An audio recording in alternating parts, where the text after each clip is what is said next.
This week's episode is sponsored by Helio Gas Detection and Rising Suns, the award-winning brewery in Cork.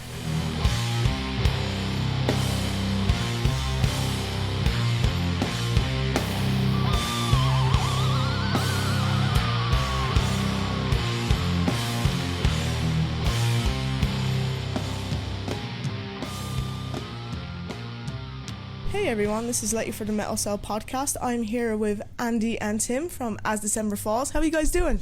Doing alright. We're good, thank you. Very excited about playing Dublin. Yeah. It's actually a year to the day that you played Dublin last, when you were bowling for soup. Absolutely. To the day? To the day. To the day? Yeah. Wow. That's nuts. Was that the day that you played drums for them? It was, yeah. Amazing. A year to the day. That's crazy. I didn't even know. That Was not planned, but very cool. Yeah, when you announced it, I was like, a year to the day, nice one. Yeah. Oh, amazing. Maybe just make a thing of that, like Every year. On the day, come back to Dublin. This is a day. Yeah. It's Dublin Day. Dublin Day. The 3rd of December is As December Falls Day in Ireland. Yeah! Love that. Love that. Merch, I'm telling you. Dublin exclusive merch. Exactly. So for our listeners who maybe haven't heard of you guys before, do you want to introduce yourselves and like what roles you play in the band? Yeah, so I play lead guitar. I do a little bit of terrible backing vocals. And I play rhythm guitar and no terrible backing vocals. Sometimes terrible backing vocals on albums, though. Sometimes terrible backing vocals on albums. To Yeah. be fair, normally one little yell per record. You know. Yeah. That's my little bit. Yep. That's how you get your writing credit. Yeah, pretty much. Just that one bit. Yeah. I'm just in the room for it, basically. You know. You're just like, do it again. Yeah. Mhm. So how would you describe your sound? Ooh, we're probably going to fight now, aren't we? We're going to argue. Yeah, I think it probably started off as more of like a pop punk thing, and now it's developed into this more kind of like alternative rock, but it's still kind of got those like core like catchy hooks that you would associate with pop punk. So we got all the fun stuff and the catchiness from the pop punk stuff, but we're kind of exploring into heavier stuff and darker sounds at the moment, and probably taking some inspirations from a little bit of like, you know, like modern metal bands and things like that. And then I'll just throw like 80s lead guitar over everything. Yes. I mean, your solo shred. Thank you. Yeah, I'm glad someone agrees with me. I didn't even know you play guitar. It's a constant battle in this band. It's just like, no. How many solos can I sneak onto an album? Yeah. Keep doing what you're doing. So I saw you guys got announced at main stage for Slam Dunk. You know, how'd you guys feel? It honestly can't even express it. Yeah, it's difficult to comprehend because we've all been going to that since we were like kids. Yeah. Like literally kids. It's like the first big festival I ever went to. Probably one of the festivals that actually inspired me to actually get in a band myself and try and give it a go. One of my favourite shows ever was Panic at the Disco headlining 2016. Like, that's one of my core ever gig memories. That was like my favourite show ever. And now to be playing like main stage is just nuts. Yeah, it's kind of one of those things that you never think you're going to get the opportunity to do. Yeah. And now it's happening and everyone's just like, oh my god. It's like real shit now. It's crazy. Real Exactly. shit. It's just like, this is the reason I'm in a band now. Yeah. Literally, yeah. The best we get is maybe the highlight reels of what we see on Rock Sound or Kerrang. Oh, bless you. Well, you know, every year now, Dublin Day, 3rd of December, Dublin Day, we'll be back. Yeah. Look forward to it next year. And you guys played Download earlier in the year. You know, how was that experience? Again, just... It's we kind of keep getting all these amazing opportunities recently in the last kind of like you know, couple of years, and it's just everything's new and it's just mind-blowing, and it's you kind of walk out on stage and there's thousands of people there and you're not quite sure how it happened or like how you got there, but it's happening and it's so difficult to take in, but it's also so much fun because it is the first time we're doing a lot of these things, and the response from the people watching us is just so insanely positive and welcoming, and it's just so much fun out there. Like, we had some direct clashes with some like really big bands that very much share the same fan base as us, so when, you know, we saw the slot, we were like, no one's probably going to see us when they've got, you know, these other bands on main stage, but we packed out the tent. People literally couldn't even get in, which is just crazy. And I think probably Download was really special for us because, you know, we're from Nottingham. It's about half an hour away from Donington. So Download was the first festival I ever went to as a 14-year-old. So, and because it's always been like very, you know, old school classic rock and metal and not really embracing, you know, the more emo alternative stuff, I think we all grew up thinking, oh, we're never going to play Download. Like Slam Dunk's probably on the cards, hopefully one day, but Download would just never work. So actually, when we saw that lineup, how they were really broadening into like, you know, outside of their usual genres and usual bands, and it was just fucking incredible. It was amazing. Like, that was definitely a huge highlight for me. During that festival. Yeah, we were actually talking about on the podcast, especially with the new lineup that Download released this year. It's just like they're embracing the new bands now. You've got Queens of the Stone Age on there as well. I see Bowling for Soup made it on there as well. Yeah. Love Bowling for Soup. And for me as well, like, it's less about the headliners and more about the smaller bands that they've got playing, which, you know, that lineup is stacked. You've got Vukovi, you've got Charlotte Sands, like such a really great variety. Such a great variety of bands that really deserve those spots and are finally getting the chance to play. It's great. It's such a satisfying feeling seeing, like, you know, even when I saw you guys get announced for Slam Dunk, I was like, oh yeah, go them. Oh, thank you. Yeah, it's good. So the tour started back in November with Dream State. You know, how's it been? It's been amazing. It's been the longest tour we've ever done, the most amount of tickets, and the best experience we've ever had doing a tour. It's been incredible. Yeah. Sorry. Just summed it up right there. I did. I'm sorry. No, I can't top that. The crowds have been bigger. The energy's been the most. You know, we've never had so many crowd surfers, so many mosh pits, so many circle pits. Like, the energy every single night has just been nuts. It's been so good. Awesome. I can't wait to experience it. It's gonna be good. It's gonna be fun tonight. I'm very excited about a headline Dublin show. It's our first time ever doing it, so it's gonna be good. You picked a great venue as well, the Grand Social. Like, yeah. It's decent, and we nearly sold it out. We're not far off sellout, which is great. And we sold out Belfast as well. Again, our first ever Belfast headline, and it's sold out. It's gonna be a lot of fun. Again, it's just another like amazing experience. Like, you come out to Ireland like so far away from, like, you know, where we grew up and stuff. And like, people come out and watch you play music, and it's crazy. Yeah, it's good. Because, like, from an Irish perspective as well, we don't expect a lot of, I guess, the smaller bands as well to come over. Guns N' Roses and whatever, maybe every 5 years. But, like, when you guys announced, I was like, oh, Savage, a smaller band coming. Like, we had Chelsea Grin come over as well, Lorna Shore, like, all these big bands coming over. And it was a really good summer for Ireland, and hopefully it continues in 2024. Well, we've always wanted to do it, but the ferry costs have just been so prohibitive that it's just impossible to get a van over with all your gear and make financial sense. Whereas this time we were lucky enough that last year we came out with Bowling for Soup, and we played in front of 2,000 people a night, and it was amazing. So we thought actually this would be the best time to try it, and it paid off. So it means that we can actually know next year that we can definitely come back, and it's going to make sense. So yeah, we're definitely going to keep coming back. Awesome. Also, a big difference between a Bowling for Soup gig as well. There's no barrier here. There's no barrier. There's no security. So who knows what's going to happen tonight? Crowd surfers are going to have a lot of fun, I think. Yeah. Yeah. It's going to be chaos. Keep your eyes peeled, lads. Yeah, it's going to be chaos. Your new album, Join the Club, came out in July. How was the recording experience for that? I loved it. Yeah, it was actually my favourite recording experience. Definitely, agreed. We kind of took a completely different approach to it. So normally we'll kind of go to a studio or whatever. At least the last album anyway, we went to a studio and did it there. First album as well. Yeah. Whereas this one, we basically recorded 80% of it in Beth and Andy's house, just in the living room, and it's just amazing. Like, everyone's comfortable. There's no really like time limits or anything like that. You kind of start when you want to, finish when you want to, work on stuff when you're like motivated to work on it, and feeling in the right space for it. And also, it's just so chill. Like, yeah. The only annoying thing was the cats. There are definitely a couple of meows if you listen really carefully on that album, hidden in some of the layers, because they would scream in the background as we were recording stuff. But yeah, like Timmy said, absolutely loved recording at home and building, a studio in our living room essentially.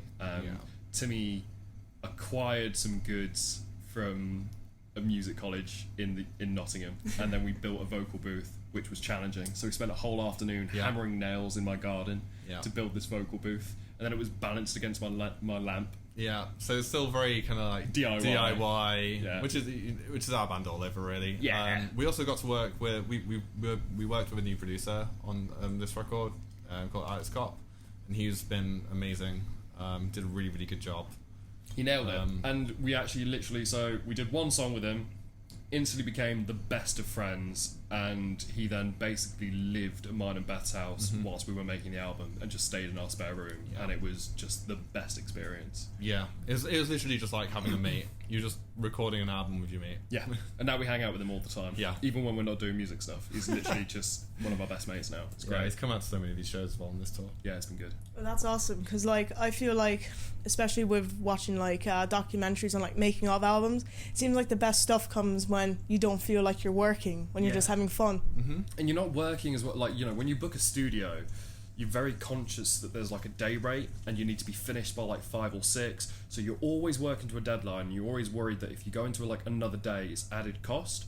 Whereas when you're at home, it's like, oh, should we take a break for an hour, just have a cup of tea and just chat and work on some harmonies that you might not actually get the time to do in a studio that you're paying a day rate for.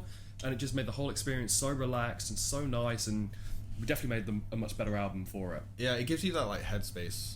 Yeah. So like you're not worried about time all the time, because you're always fighting the clock when you rent out a studio. But it gives you that headspace to really sit and think about the songs, and you don't have to force anything. It was just like, well, if this isn't working, we'll come back to it later. Yeah. And I think it worked really, really well. And I think everyone as well, like everyone just stepped up their game for this record. Like Beth's vocals are like absolutely insane on this record. It's the best she's ever sounded. Yeah. It turned out really well, you know. Congratulations to you guys, you know, it's amazing. One of my favourite songs off of it, and is one of the biggest songs probably you ever had, was Carousel. It got loads of airplay on BBC Radio 1. It did. Is there a story behind it? Yes, there is. So, what I love about our band is that there is no set way that we write music. Sometimes Beth will start a song with a vocal line and it's going to come to us and say, oh, I've written this vocal line, I've got absolutely no music, let's try and see what we can fit around it. Sometimes I'll come to the guys with like a riff idea, whereas Carousel, I was bugging Timmy for some more songs. I was like, Tim Dog, you gotta send me some new material, man. Like, we've got a whole album to finish, I want something. And I just get a text back from him going, you're gonna fucking hate it. It is the stupidest riff that I've ever written, and it was more as a joke. I don't think you're gonna vibe it. He sent over just the intro riff. There was nothing else. It was just that intro riff. And Beth and I literally just sat down and said, that was the best thing we've heard, like, in so long. And then we wrote the whole song around it. And it was, so good. I think I submitted probably about 3 songs to the record that had that exact same story. I think you need to just keep writing joke songs. Like, just stuff that you don't think's ever gonna... Because, like, Timmy said to me, literally, he was like, yeah, I wrote this as a joke, and it doesn't fit our sound. Like, it just doesn't... It's not like anything we've ever done before. It's so heavy, and it's so brutal. And yeah, it just turned into this great song. Yeah, I was actually like I was spending the day trying to write stuff, and nothing was really working, so I kind of gave up, and I was like, I'll come back to it another day. And then I just started noodling around, just messing around and just playing more like metal-y riff kind of stuff, and I was like, that's kind of cool, I'll record that, and then maybe like it can be used for something or someone down the line. And then those guys got a hold of it. And then that lead guitar part over the top, I didn't even write. Beth sang it to me, and I tabbed out. So she came up with the melody and sang it to me, and I tabbed it out, and it just worked great. That's awesome. Tim, you wrote a banger. You did, mate. You did. You wrote a banger.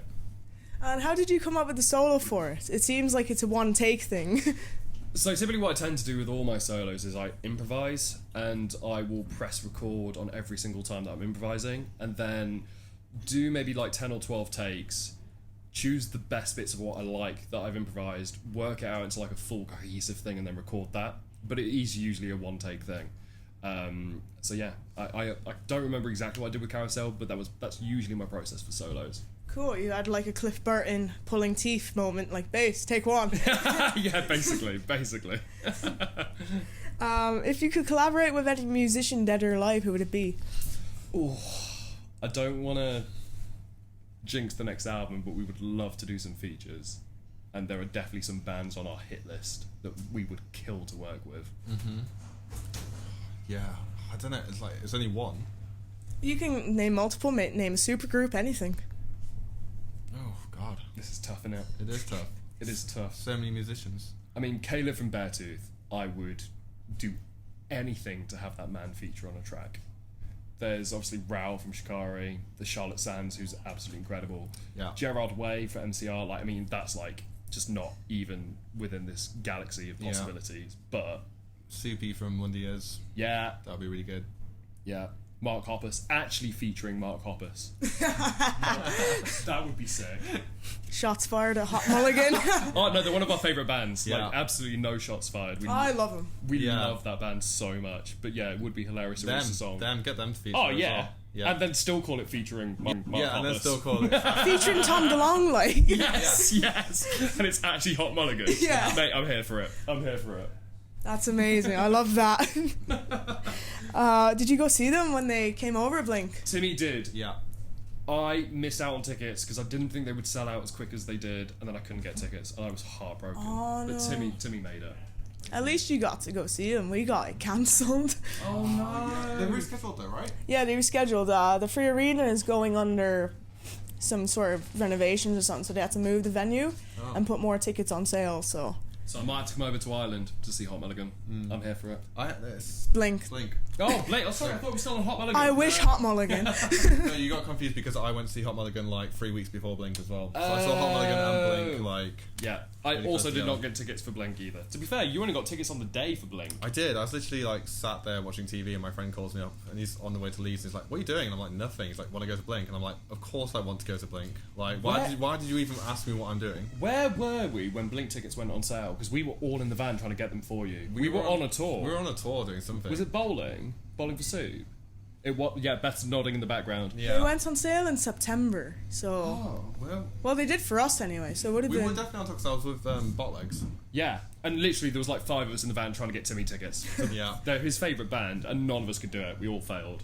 But then on the day, I get a phone call. And it's like, "Hey, want to go see Blink?" It's like, "Fuck yes, I want to go see Blink." Like, then- I don't even understand why he asked me what I was doing that day. Like, just say, "You're going to Blink." yeah, anything would have been cancelled. And then literally 5 minutes later, I get a phone call from the happiest Timmy I've ever spoken to, going, "Guess what I'm fucking doing today?"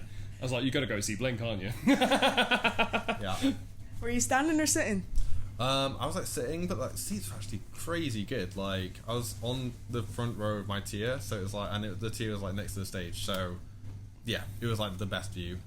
Just insane, and they're so good, so good. Like I don't understand how they keep upping the production values and stuff. It's crazy. Oh, I can't wait to see him. I says I'd never go see him unless they were back with Tom. Tom joined back. I was like, yeah. Yeah. They sound honestly, they're probably the best they've ever sounded right now. I would say they sounded so good. That's awesome. Awesome.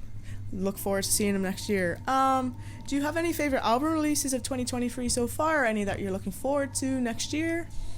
I mix everything up. I don't know when stuff came out. That's the problem. You're also terrible with records. I am. Yeah. Ban Camino's new album was great. Yeah, Ban Camino's was good. Hot Mulligan's Why Would I Watch? That was really good. Hot Milk's album was great. Yeah. That was this year, wasn't it? Yes. Holding Absence just released a new album. That was sick. Mm-hmm. I'm trying to think, like, what was this year and what was 2022? Did you listen to Heart Attack's man's new album, Freakin' Nature? No. Is that the one with the Kennedy songs? Yeah. Yes, that's such a good record. So good. I haven't checked so that good. out yet. Take It Back Sunday just dropped a new album. They just did drop a new album. That's pretty good. It's a bit of a slow burner, but it's good. I have only listened to it through twice. I think it's one of those ones where you have to just put headphones on, block out the world, and just take it all in. Yeah. You know? It's not You like have to do it in one listen. Yeah. yeah. It's not like more. It's less of a casual listen, more of a kind of deep dive. It hits deep, doesn't it? Yeah, it really does. Who did I go see with Hot Mulligan? And I was like, this album's Spanish incredible. love songs? Spanish Love Songs. Yeah, their new record is absolutely incredible. We're like a married couple. I wasn't even there, but I know who No, you're talking yeah. We were just naming so many bands, and I was sat there just thinking, like, I could literally like sing you every song off that record, and I couldn't remember. Wonder the Year's band. record. Was that this year or was that last year? No, that No, was that- last that Was that was 22? That was last That year. was a banging record though. That was so good. That was really good. I've only recently started to appreciate the Wonder Years. Like, I've always loved their album, No Closer to Heaven. Oh, such a good record. It's one of my top 10 albums of all time, but like, I checked them out and was like, I need to listen to more of these. Yeah. He's just such a fantastic like lyricist, Yeah. and the way he delivers the vocals as well. It breaks your heart. it doesn't just gets you, yeah, man. Yeah. It just, They're hard to sing along to as well, like. Yeah, for sure. No, it's some deep shit, but it's also fun and in places and upbeat. But yeah, they're really maturing as songwriters, and I think they're putting out some amazing work. The new Paramore record came out this year, right? Yes, it did. Great shout. That was earlier in the year, so that's why everything's just merged. And obviously the new Blink record. Yes, that's also amazing. So it's been a really good year for music. It has been a good year. Really, really good year. A good year. Too many good albums. Too many good records. And here's our last question. Do you have any advice for anyone wanting to start a band in 2023? We'll probably have very different answers. I think there's probably two elements of it. I think from the creative side, I would just say kind of take your time with it. Yeah. And write a lot of songs. Just somebody warming up in the background. That's what we do. Everyone thinks we're really cool backstage, and it's like everyone's just walking around doing that noise.